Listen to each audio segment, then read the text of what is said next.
Всем привет! Слышали вы, что за 2 дня, 31 декабря и 1 января, когда вот был сейчас Новый год, в России погиб в ДТП 101 человек? Более 100 человек, более 100 жизней всего за 2 дня.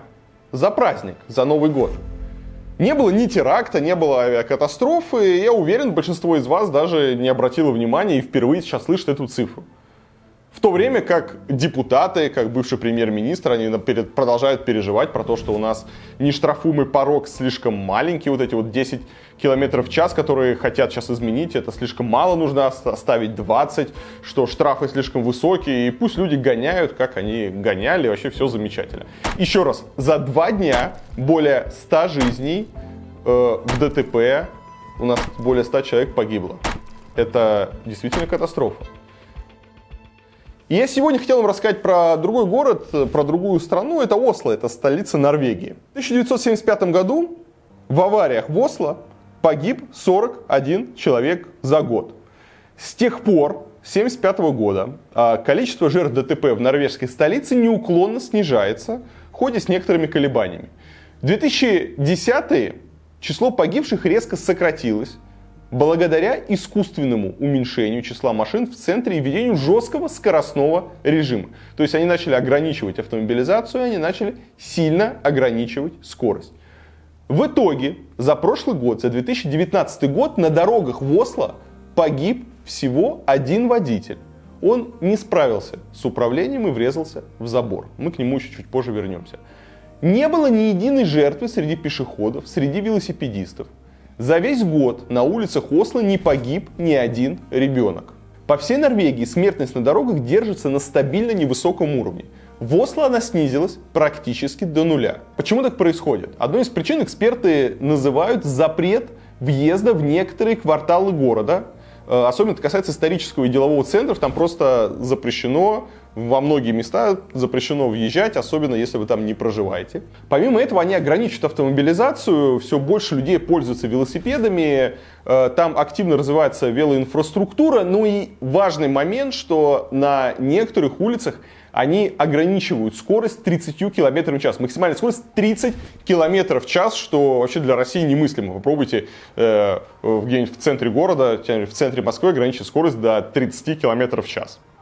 Особое внимание в Осло уделяется безопасности школьников. Администрация школы и муниципалитеты вместе прорабатывают возможности сделать безопаснее дорогу до школы пешком или на велосипеде. То есть в Норвегии совершенно нормальная ситуация, когда школьник один без родителей едет в школу на велосипеде. Опять же, друзья, сейчас задумайтесь, можете ли вы в своем городе отпустить своего ребенка одного на велосипеде в школу и не бояться, что его собьет машина? Ученые из Департамента безопасности и поведения Норвежского института транспортной экономики Руне Эльвик специализируется именно на транспортной безопасности и поведении людей. Он также считает, что снижение скоростного режима – это одна из главных причин снижения смертности на дорогах Осло.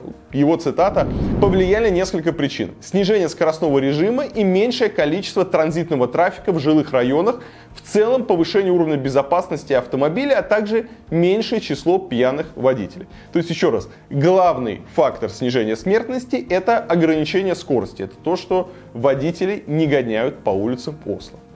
Ну и здесь вы можете сказать, у них Осло, у нас Россия, вообще как это можно сравнивать, причем есть Москва, у них там деревня, у нас вот города, и зачем сравнивать? Ну хорошо, давайте мы сравним Осло с другими российскими городами. Ну вот, к примеру, в Осло население 673 тысячи жителей.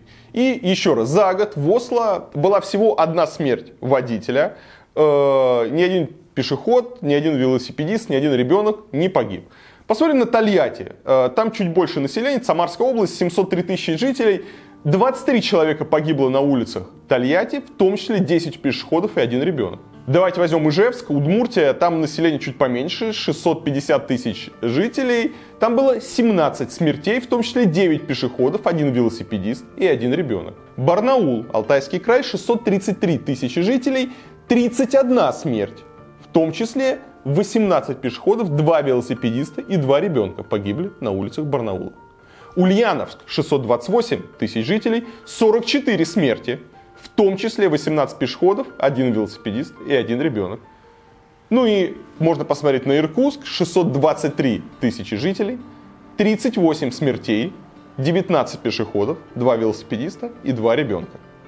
Это просто катастрофическая разница. Еще раз, в Норвегии погиб всего 1 водитель. В наших городах аналогичных погибают на порядок больше 20, 30, 40 человек. Это просто несоизмеримые цифры. Но давайте с вами сравним Норвегию и Россию. Да, в Норвегии 2,8 миллиона легковых автомобилей. И всего за год на дорогах Норвегии погибло 110 человек. Примерно как у нас за 2 дня, когда был Новый год. В России 44 миллиона легковых автомобилей. И за год у нас погибло более 18 тысяч человек. То есть, грубо говоря, в Норвегии в 15,75 раза меньше количество машин, чем в России. Если бы коэффициент смертности у нас был такой же, как в Норвегии, у нас за год в ДТП погибло бы примерно 1733 человека.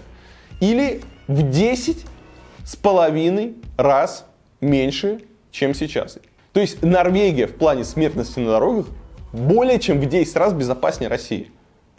Если мы поделим на количество автомобилей. В 10 раз меньше человек там погибает на дорогах.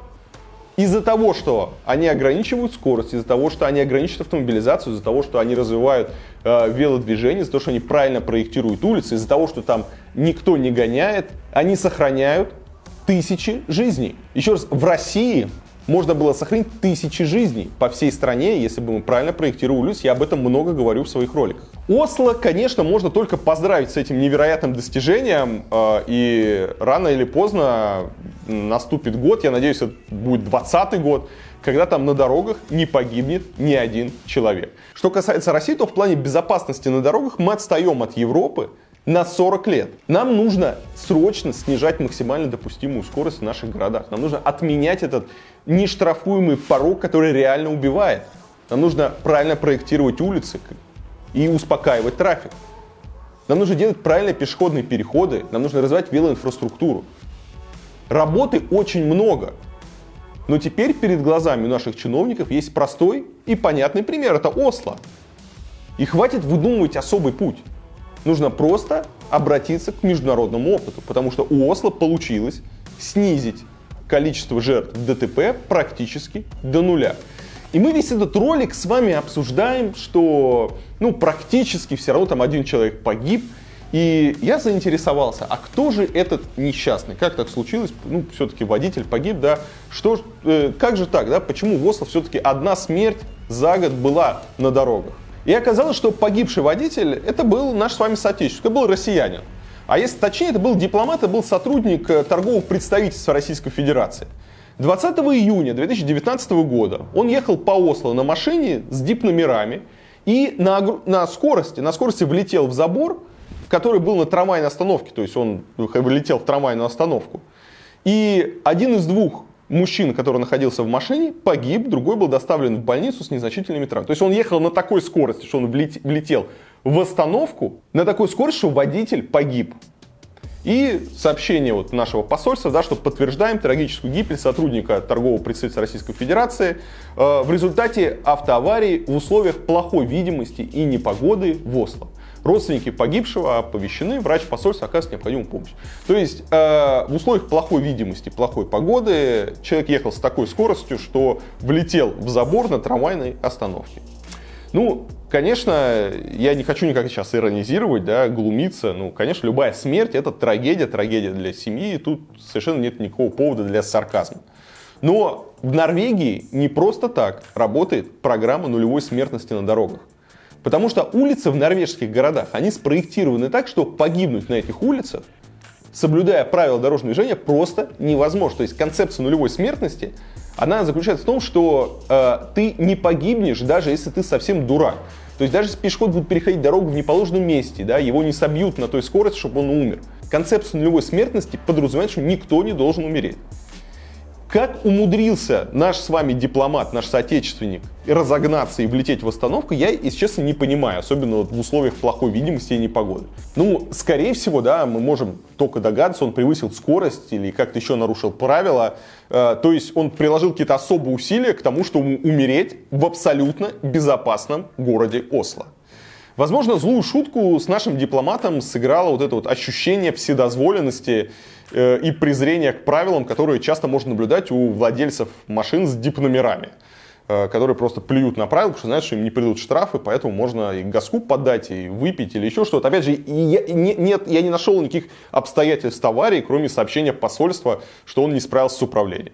Но факт остается фактом. Единственный погибший на дорогах Осло в 2019 году – это русский дипломат.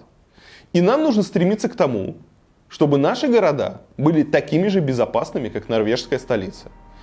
Российским дипломатам в Норвегии я искренне желаю аккуратно водить машины, соблюдать правила дорожного движения, особенно в условиях плохой видимости и непогоды, чтобы в 2020 году не было никаких несчастных случаев. Я очень надеюсь, что в Осло никто в 2020 году и далее на дорогах больше не погибнет, и рано или поздно мы будем получать новости из российских городов, что никто на дорогах у нас не будет погибать.